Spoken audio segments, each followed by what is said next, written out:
Hey, everyone! I'm Olivia Sanders, and wow, where do I even start? I'm 28, thriving in my marketing career, and I thought I had a handle on my family drama. But everything spiraled out of control with my little sister Emma's wedding. It all began so innocently.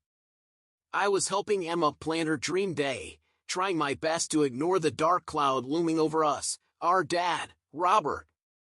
Ever since the divorce, he's been a wreck, lost in a haze of booze and bad decisions. And then there's Veronica, his new girlfriend. From the moment she entered the picture, she gave me the creeps. Liv, do you think Dad will actually show up sober? Emma asked me one day as we were picking out floral arrangements. Her voice was soft, almost pleading. I hope so, Em, I said, forcing a smile. For your sake, I really do. But hope? Hope was a fragile thing. As the big day crept closer, I found myself playing referee more than maid of honor. My boyfriend, Marcus, was my rock through it all. Babe, you can't control everything, he said, his tone gentle but firm. I know, I sighed. But if Dad ruins this for Emma, I'll never forgive him. What I didn't know was just how much worse things would get. A week before the wedding, I met up with my best friend Zoe for coffee. She's always been my voice of reason. Spill it, Liv! What's really bothering you about Veronica? She asked, peering over her latte with that knowing look she's perfected. I leaned in, lowering my voice. There's something off about her, Zoe. The way she latched onto Dad so fast, how she's always whispering in his ear. And get this, I overheard her on the phone talking about some big score coming up. Zoe's eyes widened. You think she's conning him? I don't know, I admitted, my stomach churning. But I'm going to find out. That determination sent me down a rabbit hole. Late night scrolling through social media, making discreet calls to Dad's old friends, bit by bit, I was piecing together a puzzle I wasn't sure I wanted to solve. The day before the wedding, Emma and I were at the venue when Dad and Veronica showed up unannounced. Daddy! Emma squealed, running to hug him. Her joy was palpable, but I hung back, watching. Something wasn't right. Veronica's eyes darted around, calculating. My little girl, all grown up, Dad slurred, his words like a punch to the gut. He was already buzzed. Robert, darling, let's check out the bar, Veronica cooed, shooting me a smug look as she led him away. Emma turned to me, her eyes shimmering with unshed tears. Liv! I cut her off, pulling her into a hug. Don't worry, sis. Tomorrow's about you and Jake. Nothing's going to ruin it.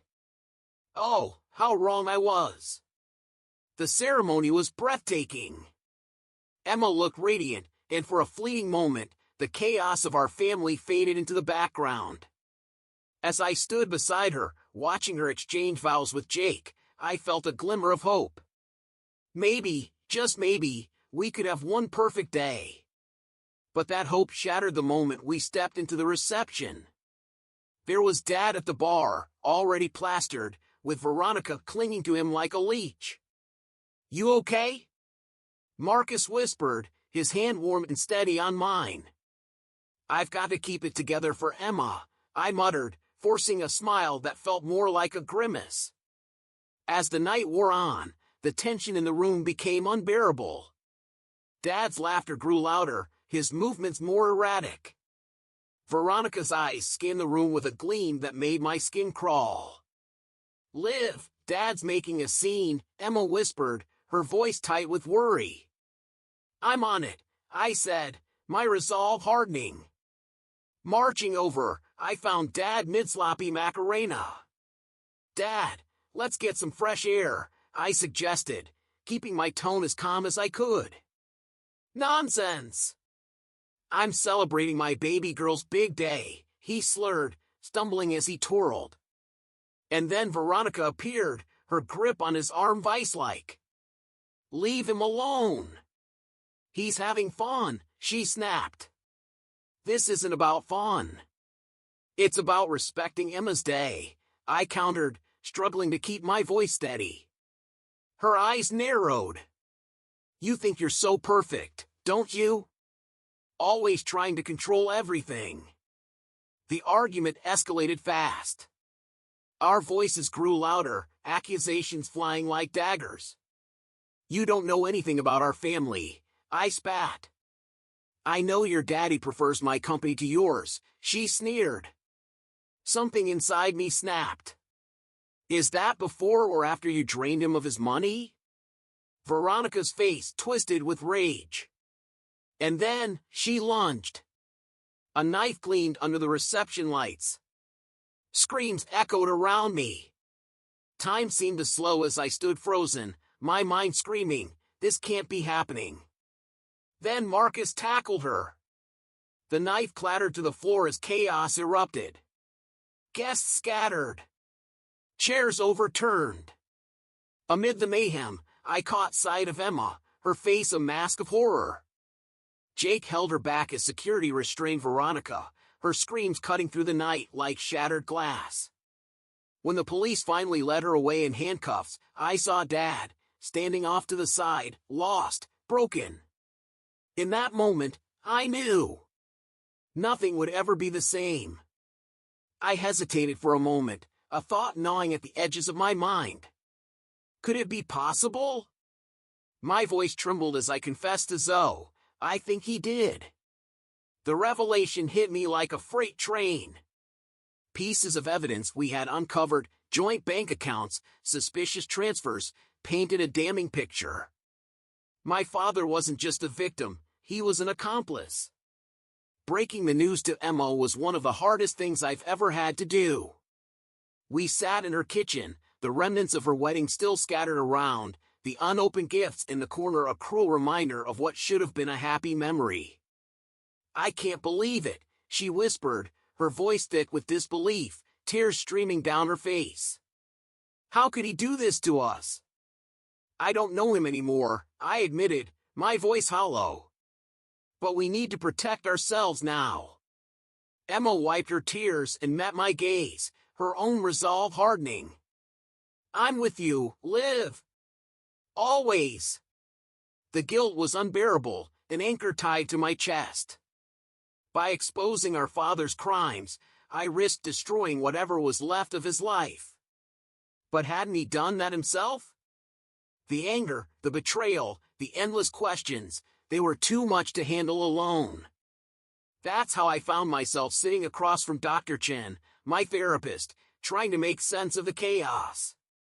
"Olivia, it's okay to feel conflicted," Dr. Chen assured me, her voice gentle but firm. "You've been through a traumatic experience, and you're grieving, not just for what happened, but for the father you thought you had." "But shouldn't I hate him after everything he's done?" I asked, my voice cracking under the weight of my emotions. "There's no should when it comes to feelings," she said. "What matters is acknowledging them and working through them." Working through it. Easier said than done. But as I walked out of her office that day, I felt the faintest spark of hope, a flicker in the darkness. Maybe, just maybe, I could rebuild something beautiful from the ashes of what my family once was. 6 months later, I found myself in a place I never thought I'd be, happy. Despite everything, Emma, Marcus, Zoe, and I had formed an unbreakable bond. We were a family, not one defined by blood, but by love and loyalty. To new beginnings, Emma toasted one evening at dinner. And to family, I added, smiling as we clinked glasses, the one we choose. Veronica's trial was a spectacle, a media frenzy that laid bare every sordid detail of her crimes. Sitting in the courtroom, my stomach churned as her past unraveled before us. Dad sat next to me, his face pale and shell-shocked. But the real bombshell was yet to come. Zoe and I had been relentless in our search for the truth. When the moment came, our lawyer stood confidently and announced, "Your Honor, we have documentation proving Robert Sanders' complicity in Ms. Blake's fraudulent activities." The courtroom gasped. My father's face crumbled. Amid the legal chaos, life was somehow moving forward. One Friday afternoon, my boss called me into his office. "Olivia, we're promoting you to Senior Marketing Director. Your resilience and creativity over the past year have been extraordinary." I left his office in a daze, immediately calling Marcus. "Babe, that's incredible," he exclaimed, his pride radiating through the phone. Through it all, Emma and Jake decided to renew their vows, this time in a quiet, intimate ceremony in their backyard. "Second time's the charm," Jake joked, making Emma laugh as they exchanged rings once more. Watching them, I felt a weight lift from my shoulders. We were healing. All of us. The day of Veronica's sentencing finally arrived. I stood before the court, delivering my victim impact statement with a trembling but steady voice. The scars from that night run deep, but they've made me stronger. I stand here today not as a victim, but as a survivor. When Veronica was led away in handcuffs, it felt like a chapter of my life was finally closing. A month later, we celebrated not just my promotion but our collective resilience. Sitting at my favorite restaurant with Emma, Jake, Marcus, and Zoe, I raised my glass. To all of us, I said, my voice filled with gratitude. For proving that family isn't just blood, it's love, loyalty, and the people who stand by you when it matters most. As we laughed and shared stories, a profound realization washed over me. The past year had been a nightmare, yes, but it had also been a gift.